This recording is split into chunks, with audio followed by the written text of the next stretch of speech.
Refreshment Area, December 20th, 2022. Okay, we will call this public hearing to order at 6 p.m.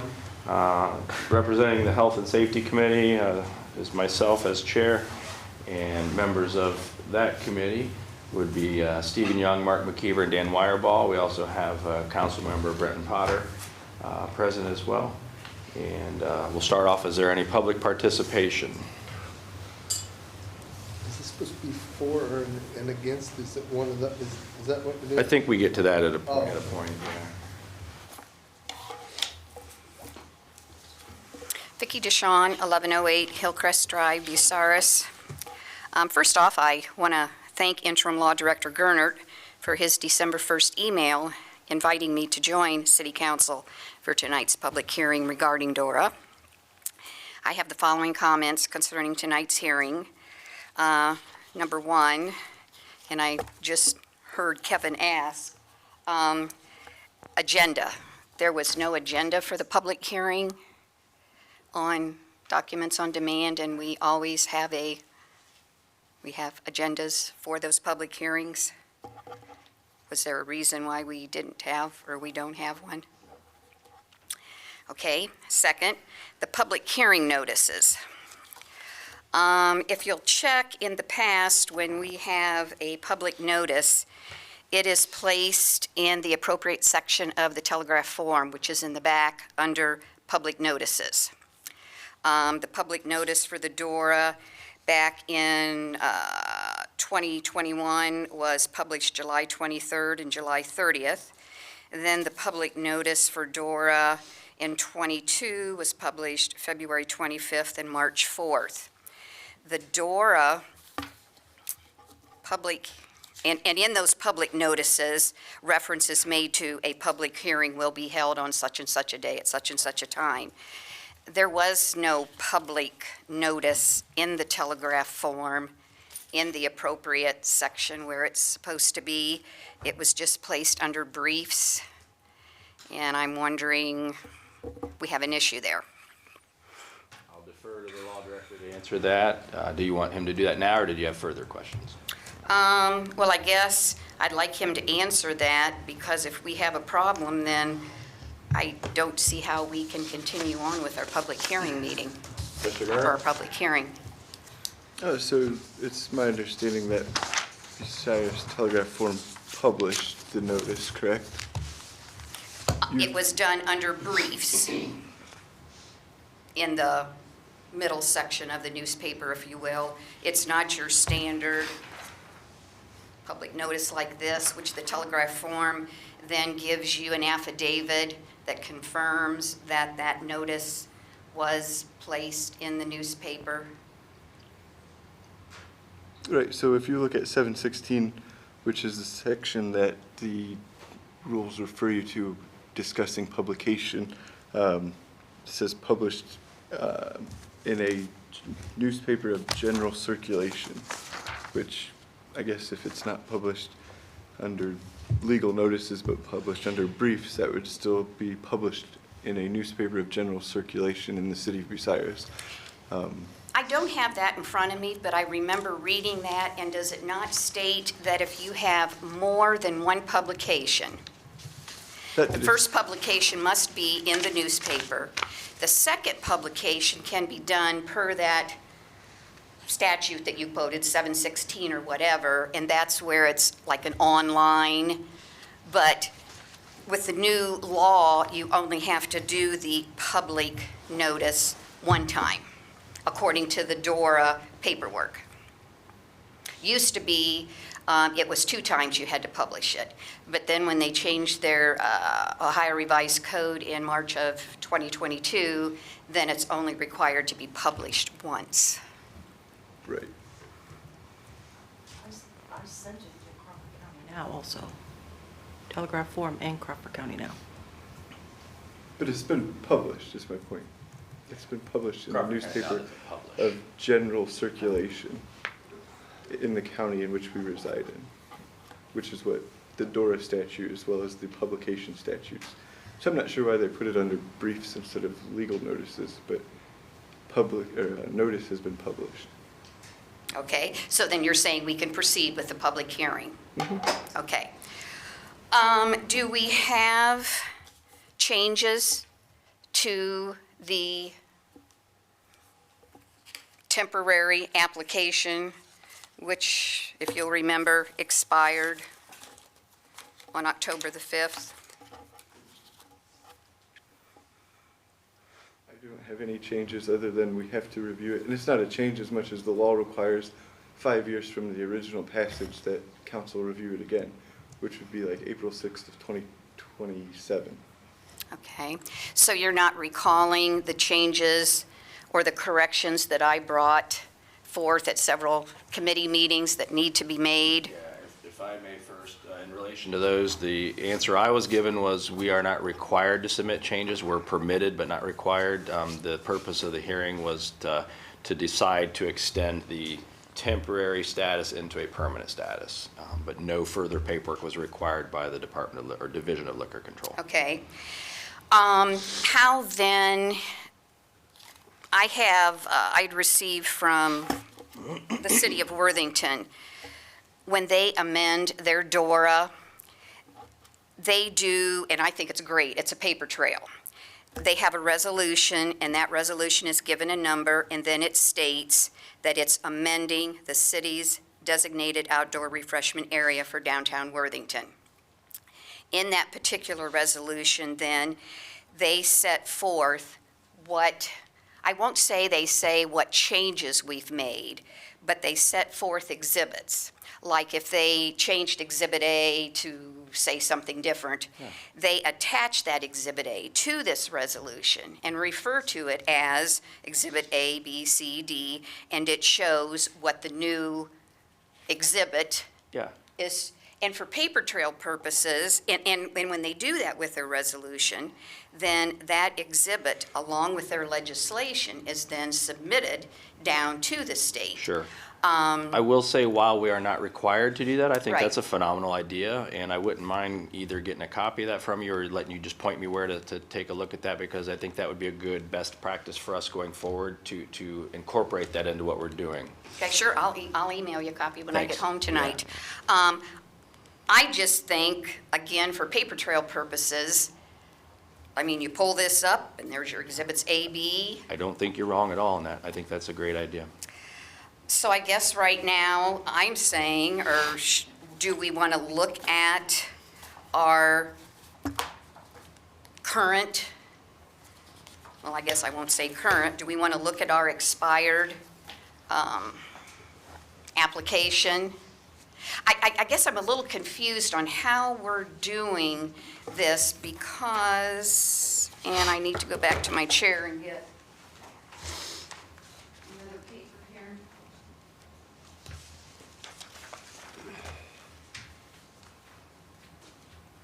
And I guess first off, I should point out, I'm not a proponent or I'm not an opponent to DORA. I don't care.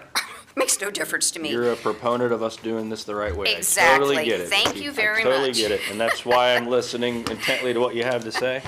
On ordinance, or in ordinance number 17-2022, section 4, it states, "This ordinance shall expire 120 days from approval from the Ohio Department of Liquor Control." Expire definition is of a document, authorization, or agreement cease to be valid, typically after a fixed period of time. So I'm interpreting that, and correct me if I'm wrong, that this ordinance, which approved the DORA application, this ordinance is no longer valid. Right, which is why we're here tonight. So with this ordinance not being valid, what status does that put our application in? The application is still valid. Okay, so what we're looking to do then is to modify. Yeah, while it may not make sense, because it took me a minute to wrap my head around that, the initial ordinance was part of the initial application. The application is still there. Okay. And still valid. And so that's where the part where I get where you're coming from, wanting to cross our Ts, dot our Is, do this, do that. For lack of a better phrasing, the Department of Liquor Control, Division of Liquor Control doesn't care about what we do on the back end of it. We're going to care about it Right. because of the reasons you stated. But yeah, what we have to do simply tonight is to decide whether we want this to continue or whether we want it to discontinue. Oh, so we don't want to talk about changes to be made to the application? Not tonight, and Okay, but gotcha. what I believe is that, Okay. I think what my intention would be is go ahead and we're gonna refer that back to health and safety again, and then I think that's a whole nother separate issue of anything we need to change, to discuss any, boundary issues, to discuss signage, to discuss the cleanup, anything that needs addressed and changed, and maybe to set into place, anything that we need a little more permanently. And I know you took issue with some phrasing of, we should have a meeting versus could have a meeting. I think we'll clarify that and make sure if there's a meeting that should have to happen, that it's gonna happen, essentially. I don't think I took issue with wording, I just asked. Well, Was there there was a- one, and I think you did take issue with the way it was worded, and the response you got from the administration was, and I can't remember the phrasing, but it said a meeting should happen, and they said, well, we didn't have a need to have the meeting, and so they felt like they didn't need to have it since there wasn't any reason to have it, essentially. Okay, so you're stating that tonight's meeting is just to decide if we're going to continue or not, but whatever, it's going to be referred back to the Health and Safety Committee. For any other changes, so that's Okay. a separate issue, really. Okay, so then why do we have legislation for tonight's council meeting on DORA? Previously, Health and Safety asked for legislation approving the continuance of DORA. And then when we were preparing that legislation, it was determined in that previous legislation that we had to have a public hearing. So we pulled that because we were not able to pass that legislation without first having a public hearing. So today we're having a public hearing. In the event that council wanted to pass that today, it's already been prepared and present. But you're saying it's going to be referred back to the Health and Safety, oh, are you possibly going to, when you say referred back to the Health and Safety Committee, that's going to be at another meeting? I meant for the things you suggested, like having that paper trail, so something totally different. So what Mr. Gernert's saying is the previously prepared legislation to continue the DORA was prepared, and then we realized we couldn't act on it until after this hearing takes place. Okay, but after tonight's hearing, on the agenda for tonight's council meeting, Ordinance 64-2022 is on the agenda. Correct, if this meeting went in favor of the proponents and not the opponents. It was previously prepared, we have it available if needed. Okay, so, but then, keeping in mind, if you decide to pass this legislation, which makes DORA permanent, this is the very legislation that I talked about what Worthington did. Correct. And that's what I'm trying to say is, if we were to present this and pass it, I want to refer it back to then go through and see what changes need to be made to allow more of a paper trail, Okay? to take your suggestions. And the reason to pass this legislation, let's just hypothetically say you're going to pass it tonight. The reason to pass this, making it permanent, DORA, but then turning around and referring it back to the Health and Safety Committee to talk about changes, Making future amendments. Yeah. okay, then that's going to require another piece of legislation. Correct. Yeah, potentially if we see the need to make any changes, yeah. Okay, which then we're looking at, as we talk about advertising expense. I And I get it. mean, our big deal with, how the money situation Yeah, is. I get it. And then I'm just wondering the urgency in passing the legislation tonight, because, if you would decide to do that, is according to the current application that we have, if you look at page, I'm assuming you all have a copy of it in front of you? The application? The application that you may decide to make permanent, you don't have that in front of you? Okay. I do not. Well, let me find what I want to talk about here. On page 14, it talks about review of the DORA, and this is where it talks about the mayor and the chief of police, Chamber of Commerce, Crawford Partnership, have a meeting, or they, shall meet monthly to review the safety plan herein. And then it goes on to say the purpose of these meetings will be to determine whether updates, modifications, or supplementation may be advisable or required. And in such event, such changes shall be presented to council for consideration and implementation of a permanent DORA to commence in the spring of 2023. So the application that we have right now is talking about a permanent DORA not to commence until the spring of 2023. So I'm not quite sure.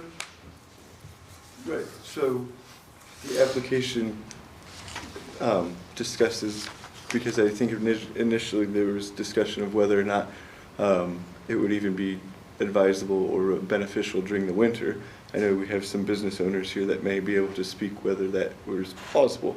But if you pass legislation tonight indicating that this DORA is now on a continuing basis, then the legislation from the city would make it a legal designated outdoor refreshment area here in Bucyrus. And the state of Ohio already has our time clock on 5 years. So these were internal checks and mechanisms that we put in there so that we could discuss these types of issues, because nobody exactly knew what would happen when this all rolled out.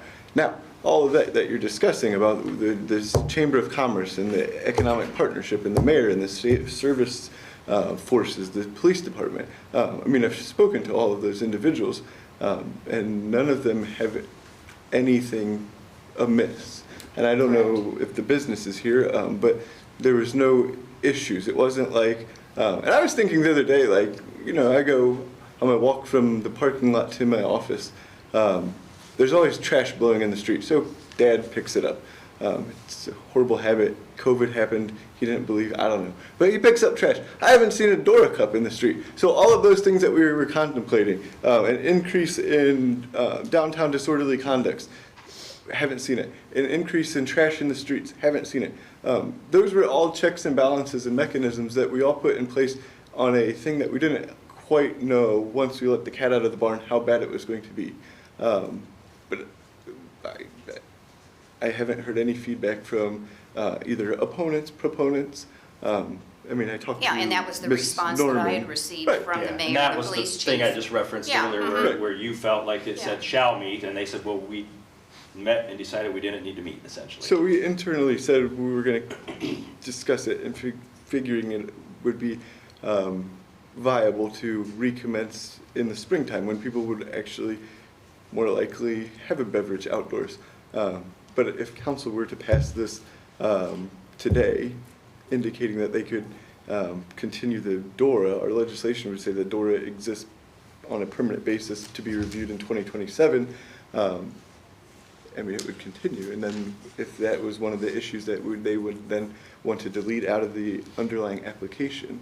But your legislation is going to control what's in your application.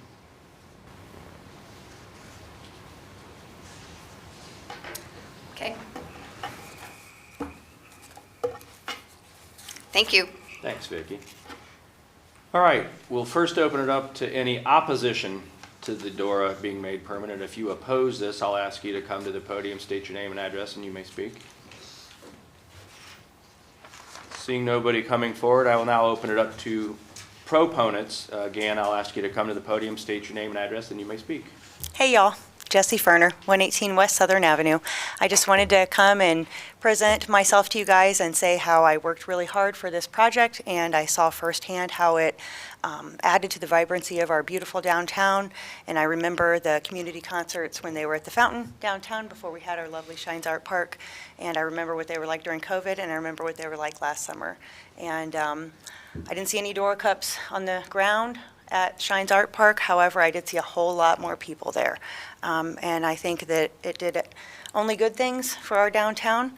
And thank you for your time. And thank you for working hard on this. And thank you, Vicki, for your meticulous fact-checking. Yeah, thanks. Merry Christmas. Anyone else like to speak in proposition of the DORA?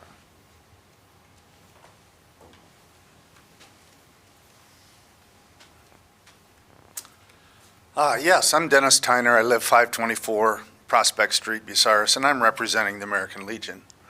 And I am a proponent of it, and maybe they're selfish reasons, maybe they're not, but you know, a couple of years ago when you passed that you could have the downtown cafes, sidewalk cafes and stuff, it included the downtown business district, which stops the alley before our building. We're totally landlocked. We can't have a patio for smokers. So if the smokers want to go outside and have light up, whatever, that's their privilege. But with this, they can take their beverage outside legally and not be harassed or breaking the law. And as far as anybody that I've heard or said, I have not seen any of the cups anywhere. Most of the customers that came into our establishment brought them back with them and disposed of them. So we are in favor of it. Thank you. Thank you, Mr. Tyner.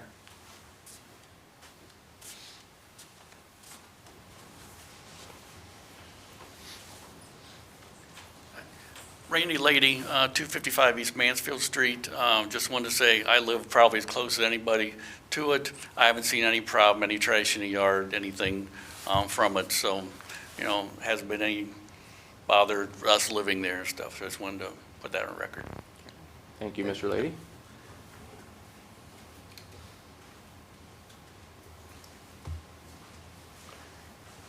What further is required stepwise then from this hearing? Nothing at this time. Okay. We've had our hearing.